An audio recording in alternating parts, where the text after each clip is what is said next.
Buen día, vamos a revisar en esta penúltima clase acerca de las emociones en la conducta humana y los principales trastornos emocionales en la actualidad. Te pido que pongan mucha atención, me voy a ir muy rápido con la clase, pero yo creo que vamos a aprender mucho. Fíjate muy bien. Te voy a pedir que observes las siguientes imágenes. ¿Hay alguna tipo de publicidad que considera que las emociones se pueden comprar? Y mira esta publicidad. Justamente puedes ver cómo parte de ella vende una emoción y no vende tanto el producto. Vemos una lata de Coca-Cola que dice comparte una Coca-Cola con felicidad. Lo mejor de tomarte una Coca-Cola es poder compartirlo. ¿Cómo asocian emociones y conductas al producto? Por ejemplo, el de en medio, la publicidad de un frappé unicornio que se vendió hace algún tiempo como edición limitada en Starbucks, generó en distintos países que la gente hiciera filas kilométricas para comprar este frappé. Y la mercadotecnia atrás de esta publicidad tendría que ver con que el unicornio conectaba con la identidad de las personas en el sentido de que se creían únicas, así como el unicornio es único, pues las personas que compraban esta edición limitada se sentían únicas por poder probar este producto, como si esa parte de sentirse único y especial se pudiera comprar. Y luego vemos la publicidad del iPhone, donde dice que te hace la vida más fácil y habría que ver si es cierto que la vida es más fácil en relación a comprar un producto tan costoso. Pero la publicidad no necesariamente es para una población en especial, es decir, o para adultos, o para niños, o para jóvenes. Aquí, por ejemplo, en el lado izquierdo de la imagen puedes ver lo que les venden a las mamás. Fíjense, la publicidad es súper costosa, estamos hablando de anuncios que valen millones de pesos, y en este anuncio, por ejemplo, pueden ver a un niño, las piernas de la mami y el escudo, un escudo protector que dice tu instinto es protegerlo, el de nido también. Y lo que realmente venden, que sería la leche, pues está en un tercer plano relegado a la esquina de la publicidad y con la imagen de un niño que está sonriendo. Es decir, le venden la idea a la mamá de que si compra esta leche, ella realmente está protegiendo a su hijo y tal vez podría pasar 15 horas para poderle comprar varios productos y creer que realmente es una madre exitosa que protege a su hijo y que su hijo va a estar feliz como el de la imagen. Es cuando no cuestionamos la publicidad. Luego tenemos otro acá arriba que tiene que ver con preservativos y dice no es para los que no pueden, es para los que quieren más. Y fíjate que el sujeto que sale en la publicidad sale en una postura de pensamiento abstracto, es decir, de decisión, con un traje. Entonces, lo que están literalmente vendiendo aquí es la idea de que al comprar el producto tú eres una persona decidida y sabes lo que quieres, ¿no? La otra, por ejemplo, la del Chicharito, puedes ver también es de Coca-Cola. La ropa que le ponen es para conectar con gente joven que le gusta el deporte y la mercadotecnia se basa en por qué no probar, en arriesgarse. Ojo porque el Chicharito, que es un deportista de alto rendimiento, definitivamente dentro de su dieta no tomaría refrescos como la Coca-Cola, mucho menos la Coca-Cola. Eso quiere decir que la publicidad es engañosa porque te está vendiendo el estilo de vida de que es un joven exitoso, que se puede ir a Europa, etc., y que te recomienda una bebida que él no toma, ¿no? Y hay gente que no cuestiona esto y quisiera comprar hasta la misma ropa que utilizan estos personajes, pero para que vean el poder de la publicidad.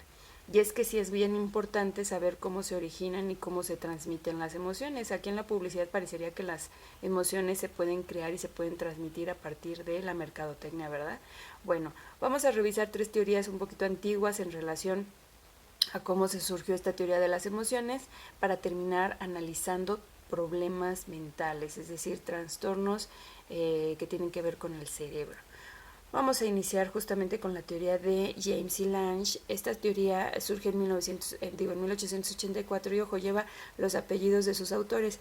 Estos autores no estaban o compartían un mismo laboratorio, sin embargo se interesaron por el mismo tema y llegaron a conclusiones muy similares. Entre ellas es la que especificaba que la corteza cerebral recibe e interpreta los estímulos sensoriales que van a provocar una emoción, produciendo cambios en los órganos viscerales a través del sistema nervioso autónomo y en los músculos del esqueleto a través del sistema nervioso somático. Recuerda que ya revisamos la división del sistema nervioso y esto corresponde a la división funcional de este sistema. Así que bueno, se especificaba que la corteza percibe las sensaciones y hasta después va a generar un sentimiento. Fíjense muy bien, les voy a pedir que se transporten a este bosque mentalmente y se imaginen que encuentran este oso. Ojo, pero sabiendo que ustedes, sabiendo que este oso llega a correr súper rápido y que es territorial, no le gusta que nadie esté pisando el mismo pastito que él. Así que, ¿qué harías? Muy bien, si tu respuesta fue correr, bueno, estos autores dirían que ante un estímulo de peligro, la gente tendería a correr y que después sentiría el miedo. Ojo, había una idea en el sentido común, es decir, de lo que la gente creía, en el que creían que si vieran algo que les implicara peligro, eso les iba a provocar miedo y ese miedo los iba a hacer correr. Bueno, en la teoría de James y Lange dicen que la respuesta adecuada ante el oso va a ser correr y eso va a impulsar a sentir miedo, es decir, primero va a haber una respuesta física. No cuadra algo, ¿verdad? ¿De veras tú primero correrías y después sentirías miedo? Bueno, habría que ver, porque hay unas prácticas actualmente que se venden por internet, que no son científicas, fíjense, porque se basan en esta teoría que ya se abandonó hace mucho, en esta teoría de las emociones. Por ejemplo, las debe seguramente haber oído, la risoterapia y la abrazoterapia. Bueno, aquí se basa justamente que hay un estímulo físico externo como el reír o el abrazar, y eso va a generar una emoción de alegría en las personas.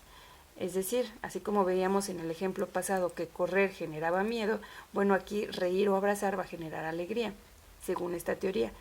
Sin embargo, les decía que no es algo científico porque se descartó. Fíjense muy bien por qué. Recuerdan que cuando hablamos del hipnotismo dijimos que se abandonó porque no todos los pacientes se curaban a largo plazo, es decir, alguien que empezaba a caminar, ¿no? A partir de la hipnosis, después volvía a estar en parálisis, volvía a estar en silla de ruedas. Es decir, que los efectos no eran a largo plazo. Lo mismo pasa con la risoterapia y la abrazoterapia. Es obvio que reír o abrazar van a generar o van a tender a generar una emoción positiva en las personas, ¿no?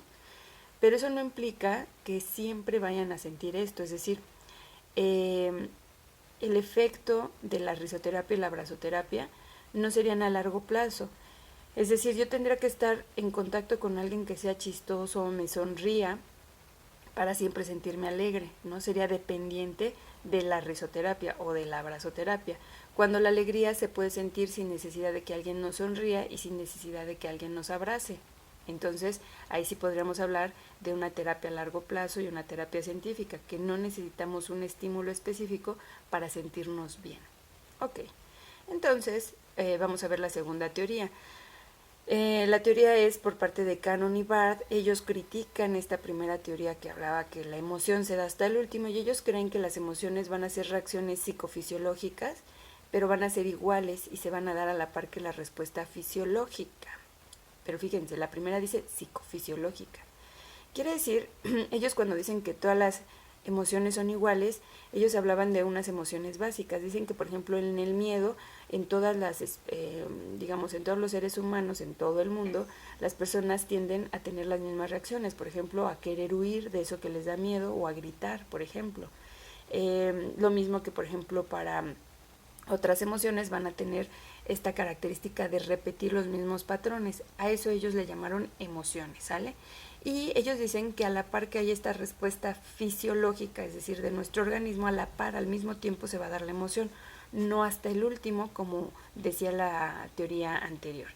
Ellos también crearon el concepto de homeostasis, quiere decir que el sujeto o las personas siempre tendemos a tener un equilibrio emocional, no nos gusta estar ni muy por arriba ni muy por abajo, es decir, buscamos un equilibrio, ¿sale?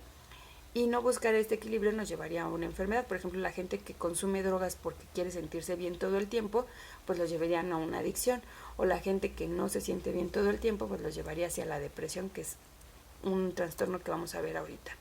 Ok, les pongo aquí un ejemplo de esta teoría. Entonces vemos un estímulo aversivo o que nos da miedo, por ejemplo este payaso.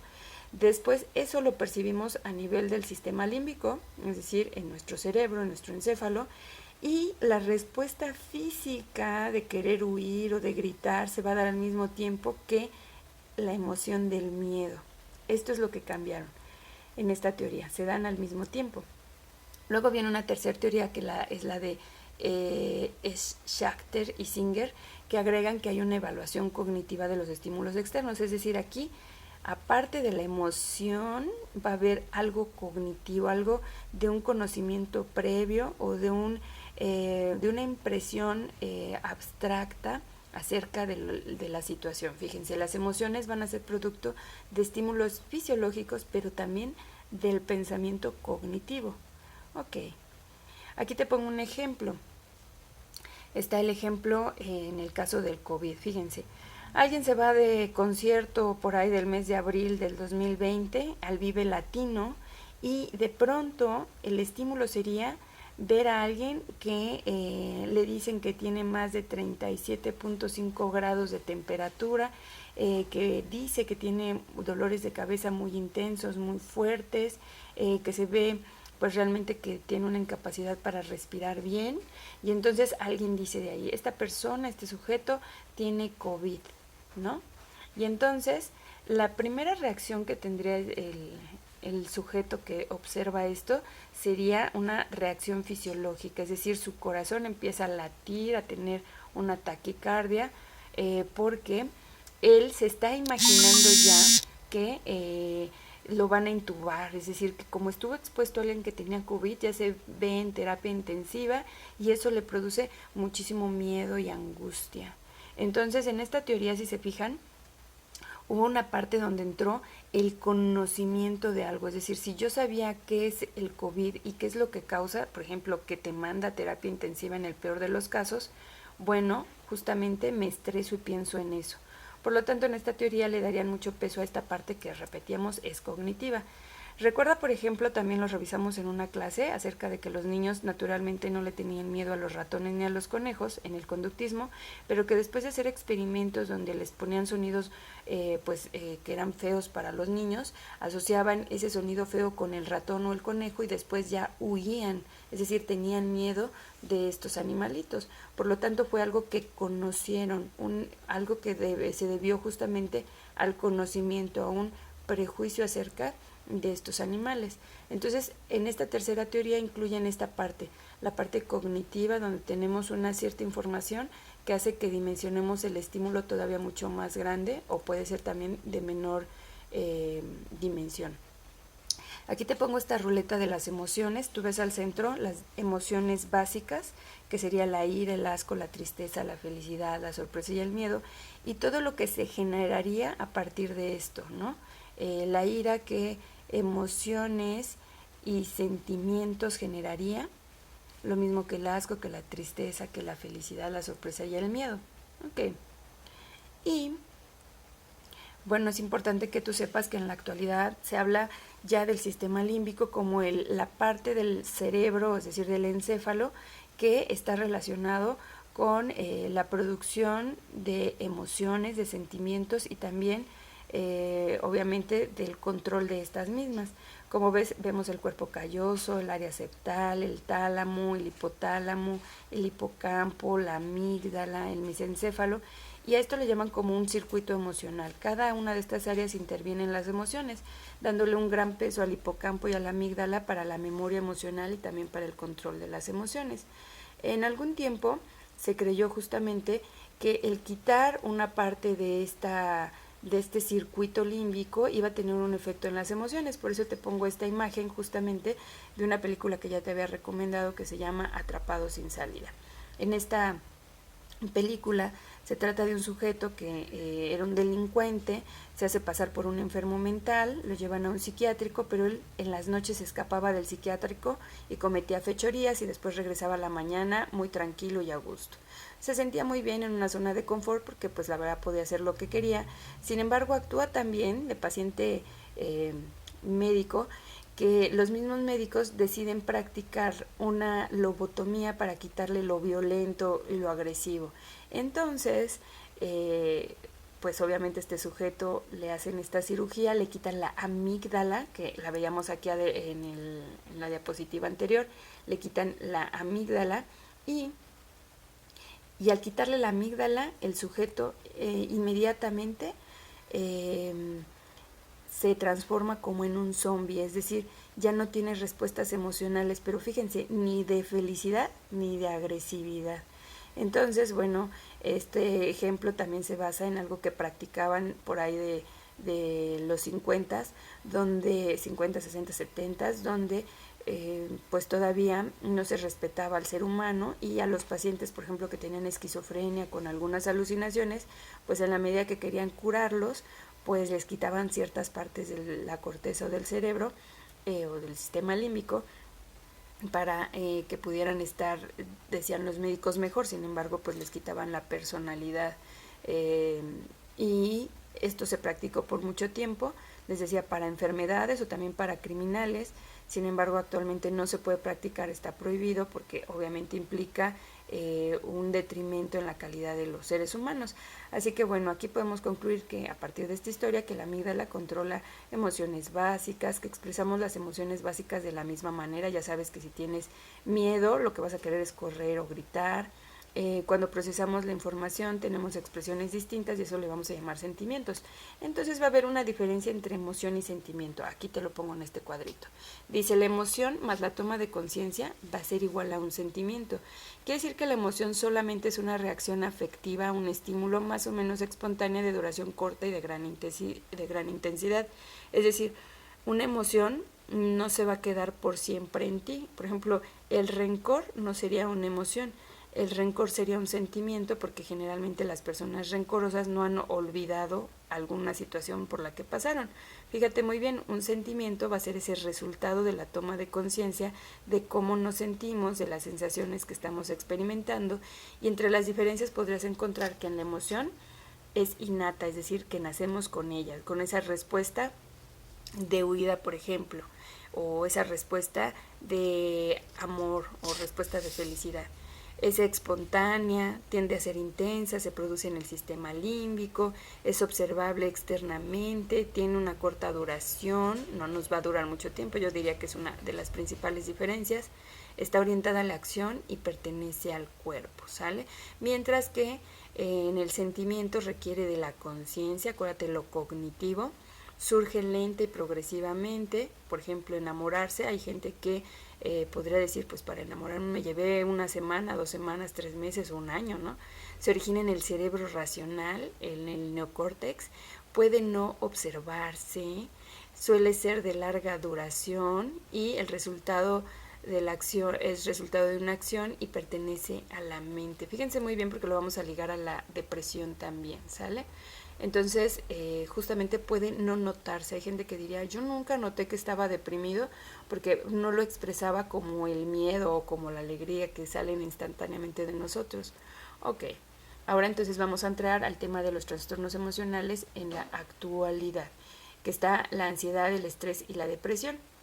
Fíjense muy bien, la ansiedad aquí es bien importante. A lo mejor tú la has vivido algún episodio, y les comentaba yo en clase que justamente en esta época las personas que son niños, adolescentes, con esta carga de tareas y de clases, pues se han estresado muchísimo y han llegado al nivel de ansiedad. Te presento aquí en la pantalla algunos de los criterios para diagnosticar ansiedad. Lo primero que te tendría que decir es que cualquier trastorno que implique el cerebro tiene que ser evaluado por un psiquiatra cuando es de manera, por ejemplo, ansiedad, depresión, etcétera. Dijimos que ante lesiones por accidentes, pues sería un neurólogo. Bueno, en la ansiedad ocupamos 2 manuales. El primer manual tiene que ver con una clasificación internacional que se llama CIE-10, la utilizan en todos los países, y pues habla de ciertos rasgos que debe de cumplir un paciente para poder ser diagnosticado con ansiedad. También tenemos un manual que se llama el DSM-4, que ese manual solamente aplica para Estados Unidos, donde también cumple con algunas características para ver si el paciente tiene esos rasgos y bueno, poder diagnosticarlo. Les decía, lo diagnostican solamente los psiquiatras. Tú sabes que un psiquiatra estudia más de 7 años el cuerpo humano y el específico el cerebro. Por lo tanto, la verdad es que hay muy poquitos psiquiatras en el mundo, mucho menos poquitos psiquiatras en Querétaro. En Querétaro no llegamos, dijimos que no tenemos ni psiquiátrico, solo tenemos un centro de salud mental que cierra a las 8 de la noche. Es decir, si un paciente que realmente sea un paciente psiquiátrico requiere una intervención, pues se queda, por ejemplo, en el Hospital General, en un área normal. No se puede internar aquí en Querétaro, no hay psiquiátricos en nuestro estado, en ningún municipio. Y eso es triste porque hay gente que sí realmente requiere pues un cuidado de 24 horas y pues la familia no está capacitada para eso. Entonces, bueno, vamos a ver los diagnósticos, el diagnóstico de ansiedad. Si cumplen, por ejemplo, algunos parámetros como el siguiente, que sería la taquicardia, cuando tu corazón late mucho, la sudoración, temblores o sacudidas, la sequedad en la boca, pues inquietud, impaciencia, fatigabilidad, te resulta difícil controlar tu estado. Básicamente las personas que refieren ansiedad refieren que no pueden respirar bien, que quieren salir huyendo de algún lugar en específico y no pueden dormir bien, se sienten muy mal, hay veces que quieren llorar, no les responde parte de su cuerpo, es decir, hay veces que no pueden, dejan de caminar o dejan de sentir alguna parte de su mismo cuerpo por estas crisis de ansiedad. Entonces, bueno, hay tratamiento, sí, el tratamiento, les decía, el diagnóstico va desde el psiquiatra indica psicoterapia, que es que hables de tus emociones. La medicación, pues implica también tener medicamentos que controlan estos neurotransmisores que te producen esas respuestas de ansiedad. También la meditación no vista como una religión, ojo, no hay que ser, eso solamente es de ignorantes.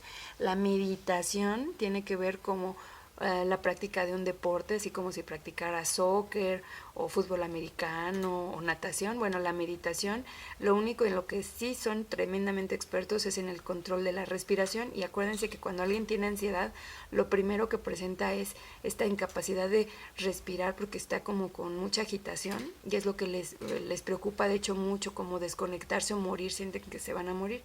Entonces, el que sepan respirar adecuadamente y poder controlar su corazón y sus pulmones a partir de la respiración, que le llamarían focalizada o con atención específica, pues les permite sentirse mucho mejor y es más rápida que el medicamento.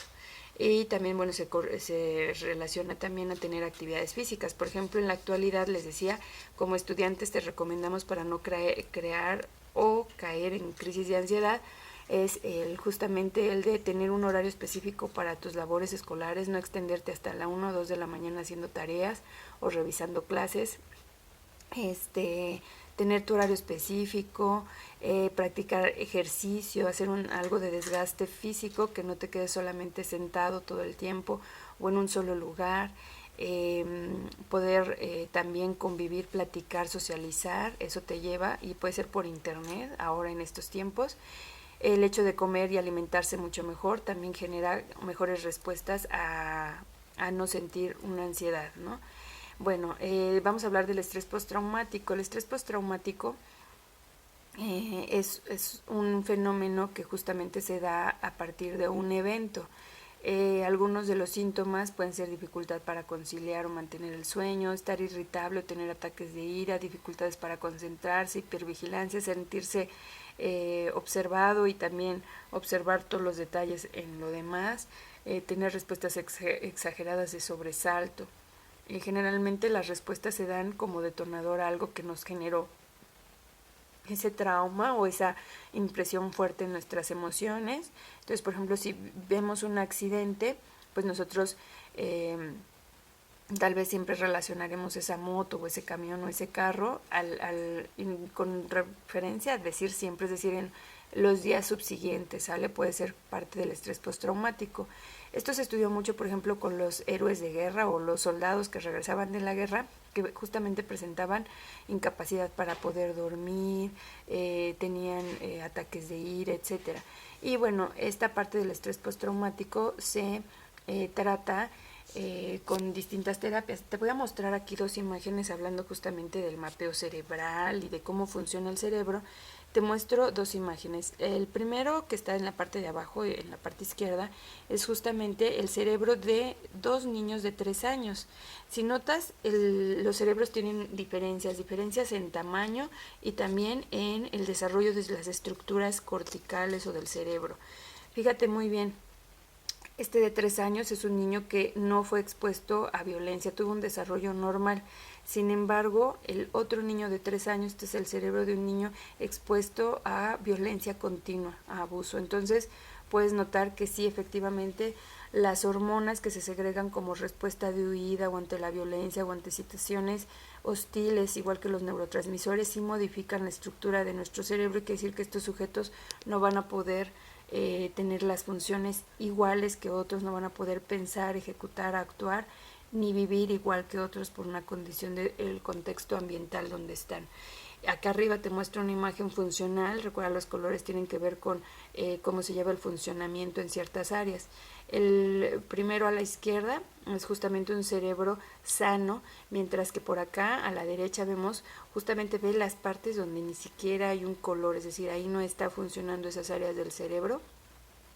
Es un cerebro expuesto al abuso también por bastantes años, y así se ve en esta imagen, ¿no?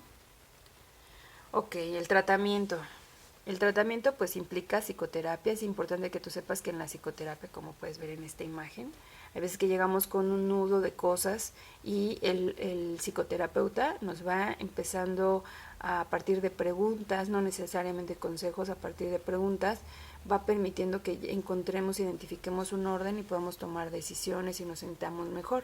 La única regla de psicoterapia que siempre debe estar es que expreses todo lo que sientas, lo que consideres importante para ti. Los terapeutas no tienen un juicio de bueno o malo, no te van a dar un diagnóstico de si eres muy bueno o muy malo, al revés, te van a escuchar.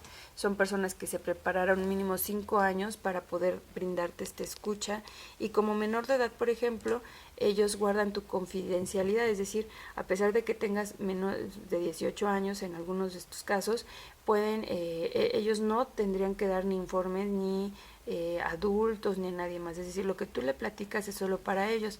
En el caso de los papás, cuando quieren una recomendación, los psicólogos hacen una recomendación para los padres, pero no es sobre la información del hijo, es decir, no se dice lo que nos están contando los jóvenes. En realidad damos, por ejemplo, estrategias donde decimos, pues debe de darle más permisos, debe de ser más flexible, debe de entender su proceso de cambio, o los acompañamos justamente en ese proceso de cambio. Entonces, para que veas que la psicoterapia implica confidencialidad, es algo muy importante. En el caso de lo que estamos tratando, pues implica que el paciente se apegue al hacerle entender que sí tiene que tomar su medicación, y que la medicación no dura para siempre, es decir, si tú eres un buen paciente, pues la medicación va disminuyendo conforme pasa el tiempo. La respiración atencional que les decía logra controlar nuestro corazón y nuestros pulmones, y la actividad física también. Ok, ahora vamos a hablar de la depresión.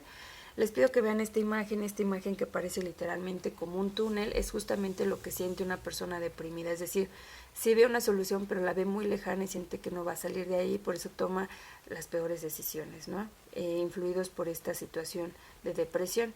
En la depresión, bueno, en los manuales diagnósticos hablan desde algo que puede ver con un episodio, algo que puede ser ya una enfermedad crónica. Por ejemplo, aquí en las que te muestro de un episodio, cumple con algunas características como pérdida de confianza y estimación en sí mismo, que te reprochas muchas veces a ti mismo, pensamientos recurrentes de muerte o suicidio, cambios de actividad motora, alteraciones de sueño, cambios de apetito, que se pueden producir. Es distinto, fíjense, la depresión que puedes sentir, o la tristeza cuando fallece un familiar, a hablar de la depresión como un trastorno mental. Fíjate muy bien, cuando fallece un familiar, nosotros pasamos por una emoción fuerte, efectivamente. Sin embargo, conforme pasa el tiempo, nos vamos a adaptar de que este sujeto, esta persona importante para nosotros ya no está. Entonces es un proceso, el duelo que sentimos es el proceso de adaptación de nuestro organismo a entender que esa persona ya no está de manera material con nosotros, ¿sale? Entonces es normal sentirse triste, no dormir bien, cuestionar la vida, cuestionar nuestras creencias. Es normal cuando fallece alguien, ¿sale? Eso es un duelo normal. Pero la depresión implicaría cuando ya no es normal, por ejemplo, cuando a partir de 6 meses, que sería como el promedio, nosotros no encontramos alegría en lo que hacemos, tenemos desgano, la familia nos dice vente, sal, etcétera, y no queremos convivir con nadie, creemos que no tenemos sueños por cumplir, hay mucho desánimo, eso afecta, les decía, también nuestra alimentación, nos enfermamos continuamente pues porque tenemos las defensas bajas y entonces eso podría caer dentro de la depresión, es decir, tener un estado con estos rasgos por más de 6 meses. Y bueno, la depresión se puede dar por distintas situaciones, no necesariamente por la pérdida de un familiar, puede ser, por ejemplo, cuando perdemos el trabajo, cuando hay veces justamente lo que nos produce la mercadotecnia. Fíjense muy bien en estas navidades que vamos a vivir, donde va a haber como escasez de muchas cosas materiales y hay gente que le da tanto peso a lo material que literalmente se deprime por una cuestión de mercadotecnia, es decir, llegan a sentirse muy mal. Hay otras depresiones, como les decía, también estacionales que tienen que ver, como en estos países que dejan de percibir el sol por más de 6 meses o por varios meses, pues el cerebro no segrega los neurotransmisores suficientes, por lo tanto empieza a haber una depresión debido a la estación del año, es decir, a que no hay sol en estos países. En México no nos pasa eso, sin embargo, sí nos deprimimos por algunas situaciones. En Japón es famoso el suicidio, el gran índice de suicidio por el estrés laboral, que los lleva a deprimirse, a sentir que no tienen una salida, que no son tan importantes y no pudieron conservar ese trabajo y pues se suicidan, ¿no? Ok, entonces eso sería como el peor de los casos. Esta es una tomografía de un cerebro deprimido y uno no deprimido. Si te fijas en el de la izquierda, que es el deprimido, ve cómo justamente los colores que hablan del funcionamiento del encéfalo son totalmente distintos y también el tamaño del cerebro es distinto, ¿no? Y fíjate en el de un cerebro no deprimido, qué luces, es decir, qué colores tiene totalmente distintos y el tamaño de la corteza es totalmente distinto. Es decir, si la depresión sí afecta a nuestras estructuras, por eso la depresión podemos decir que no necesariamente salimos con buena voluntad, por eso se necesitan medicamentos, porque hubo una modificación biológica en tu cerebro y necesitas un medicamento. Entonces el tratamiento también parte de la psicoterapia, de la medicación y necesariamente de actividades físicas. La actividad física nos lleva a sentirnos vitales, a sentirnos mejor, a tener mejores respuestas de atención, de memoria, de concentración. Así que es bien importante practicar un deporte. Bueno, esta fue toda la clase, espero que te haya servido. Si tienes dudas, lo vamos a ver en la actividad del Facebook. Te pido que pongas atención a la actividad.